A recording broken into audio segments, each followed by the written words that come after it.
Hey, it's Clay. Welcome to another League of Legends video. This time we're going to be doing a why buy on Xerath, the Magus Ascendant. Now, Xerath is an interesting champion. He is probably one of the preliminary poke and siege mages in the game. I wonder if we will see a bit of a resurgence from him. As we're seeing a lot of Ziggs, we're seeing a lot of Syndra, some of these mages who kind of fill a similar role. And I wonder if we will see Xerath make a little bit of a comeback. He also can be very, very bursty, and has definitely the capability of 100 to zeroing a squishy target towards the late game, and can do so from a very, very safe and long-range distance. If we look at some of the ranges on his abilities, we're looking at from 600, 900, 1,000, 1,300. We're looking at some really massive ranges. It is really Xerath's calling card. And his iconic ability would be his W, Locus of Power, which actually roots him into a location where he cannot move, but he can fire his abilities at extended ranges. So that's really kind of what Xerath's playstyle is all about, where you want to be in the back, you want to be this sort of living artillery, this very siege-based mage, firing abilities from a tremendously long range. Now this is a ranked match. I'm playing Xerath in the mid lane. And we're going to go ahead and see things going. Now, one thing to note is that Xerath, there is the possibility of, as I've heard, talk about a Xerath rework. Now, for a long time, they were kind of like going for full steam ahead on this, but then for a little while, for whatever reason that I'm not actually sure, I think it got shelved or delayed, or I don't actually know the status. So there's a chance that Xerath could be reworked, and then this Y-Buy would be totally defunct. I would imagine they're going to keep some of his core playstyle intact. His identity as a long-range mage, but just kind of remove some of his harmful elements. Especially when Xerath gets fed, it is possible for him to start 100 to zeroing targets from out of range where they can't even see him. So I think that's kind of something that I think Riot in general considers to be a little bit toxic, something that probably should be removed. And I can see why. I mean, it's like, if you're playing AD carry and you get blown up from a target that you don't even see, that's pretty rough. There's no real counterplay there. You just kind of die. But anyways, let's go ahead and start talking about his skills and abilities and start to figure out what's going on with this guy. So first up, his passive, Ascended Form. This is actually one of the main reasons why I picked him this game. It basically what it does is it converts 15% of his ability power into bonus armor. It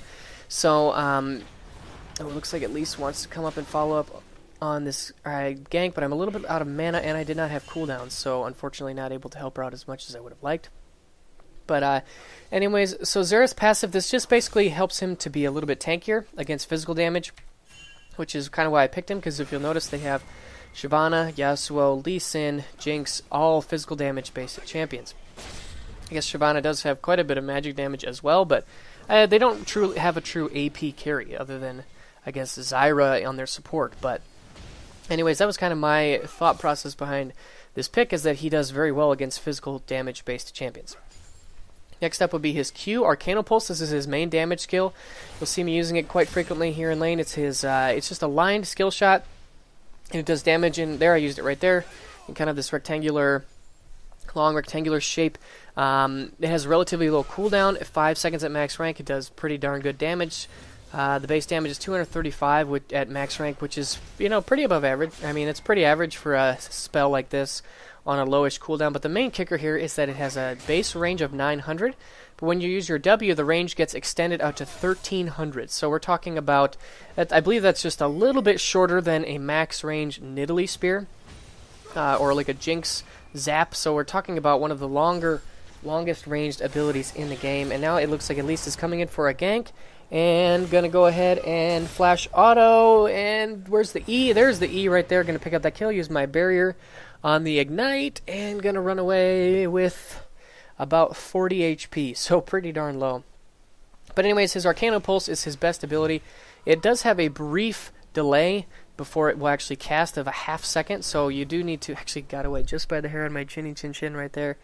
Otherwise, I think that Shyvana would have probably got the kill on me. A bit of a greedy recall spot, but I managed to make it out.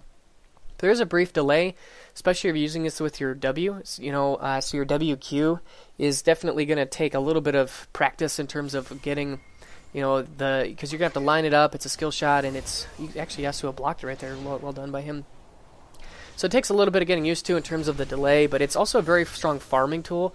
You know, pretty much 2 Qs are going to clear any minion wave once you get a little bit of ability power.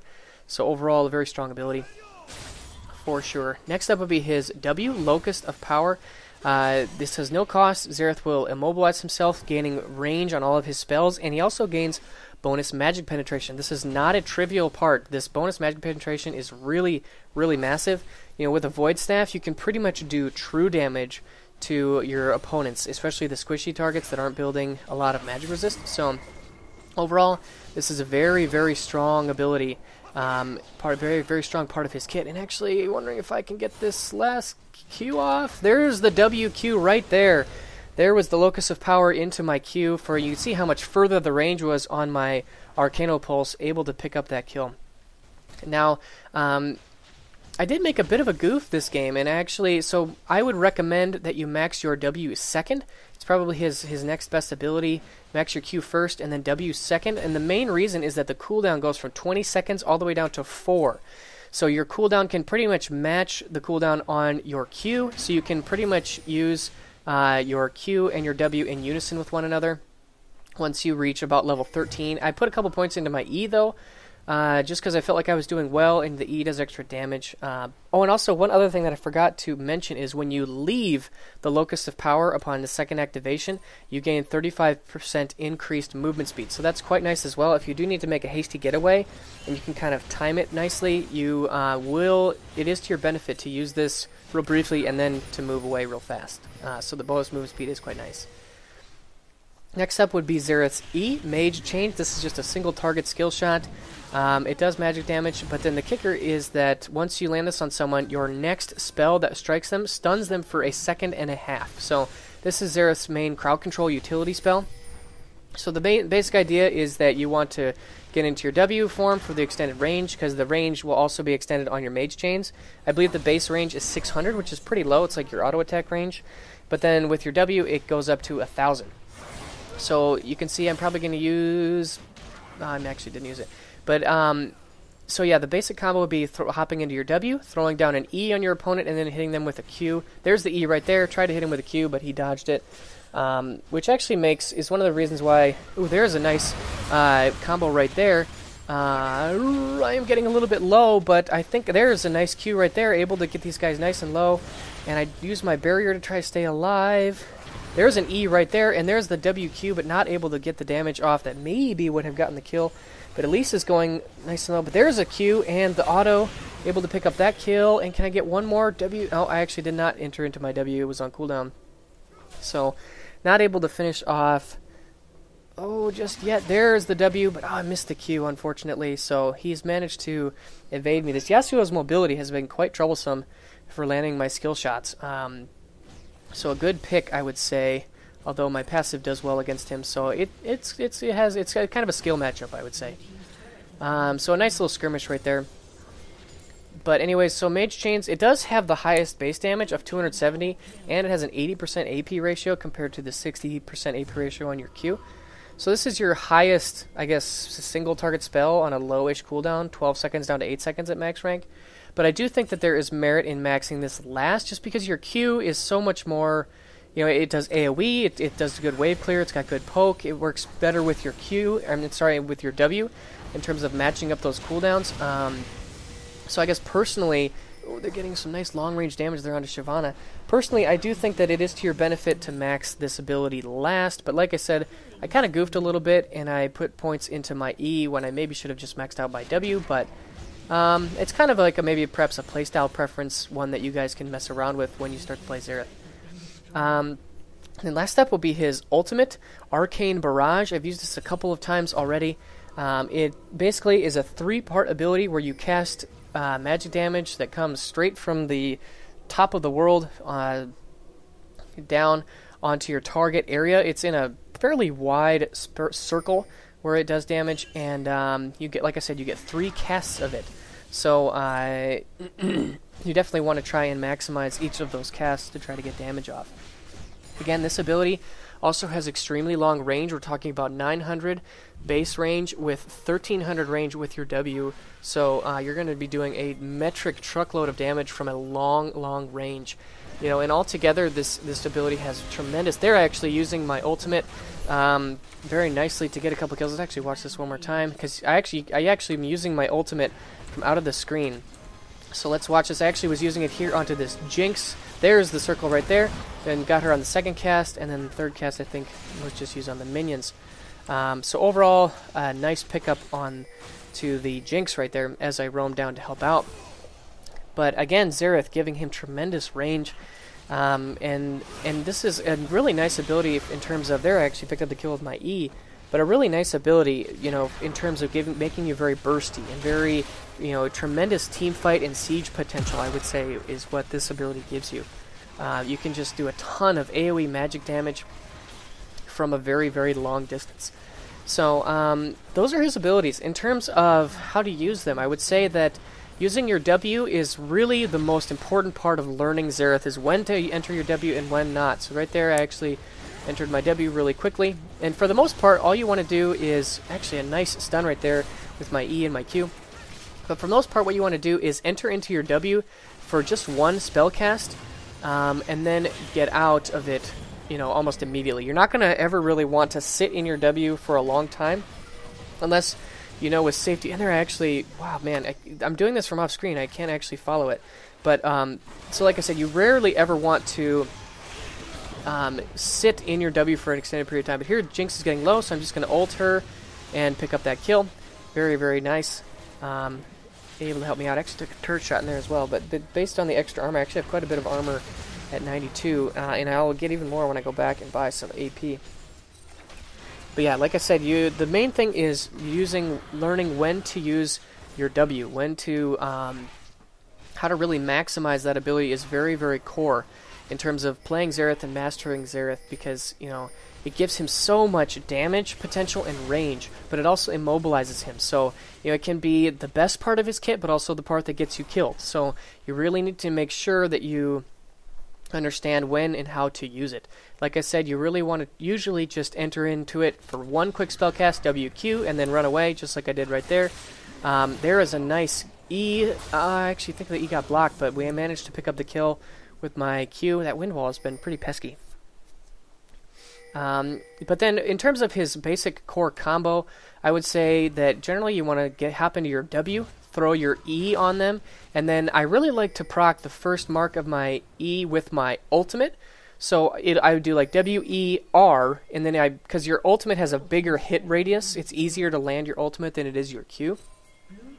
So if you land the first proc of your ult, not quite able to finish her off there, but when you land the first proc of your ultimate to get the stun, then follow it up with an immediate Q. There's a nice E, ultimate. Oh, he actually dodged that with his flash, otherwise I think he would have probably died.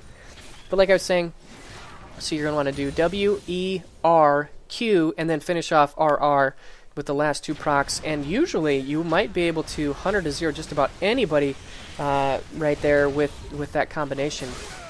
Ooh, there's a nice combo. I actually did pick up Lee Sin.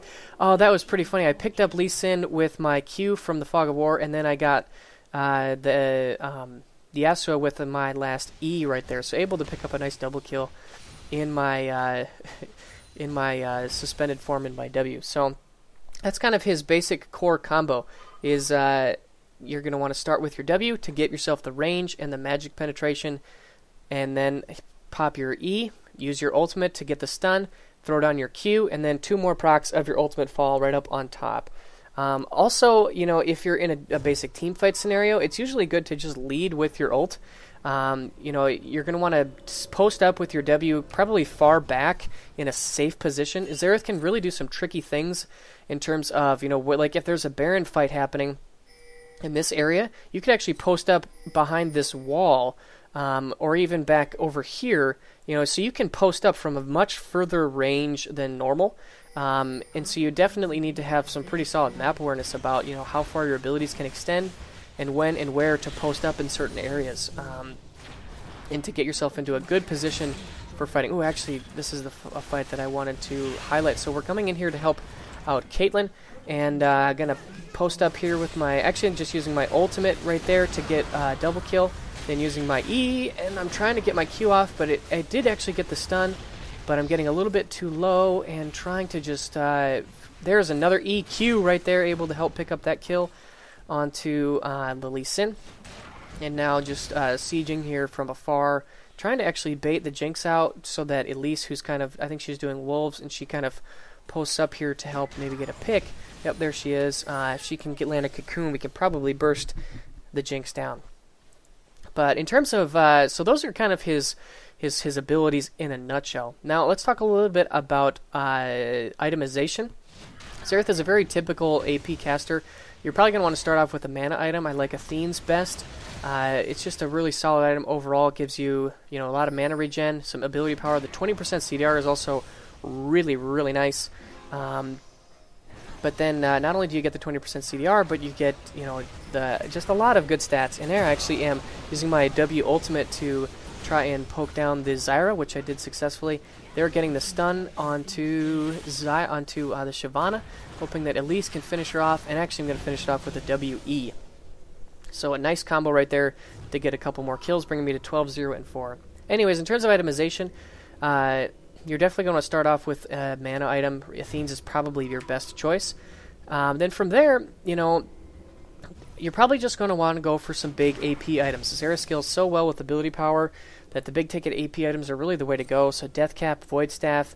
This game I actually went for Zhonya's just because I felt like... I think Zhonya's is a really good item on Xerath because you do have the potential to get caught out if you use your W at a poor time. You can be kind of caught in no man's land and be in a little bit of a rough spot. So that's kind of my thought process there. Also, they're all physical damage, so the extra armor is really nice. So I do think that Zhonya's is a very, very good pickup.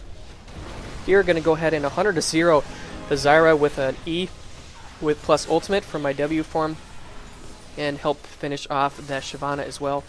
Now, so the big core items, we're talking about Athene's into Death Cap, Zhonya's, Void Staff. Those four right there are going to be really, really good.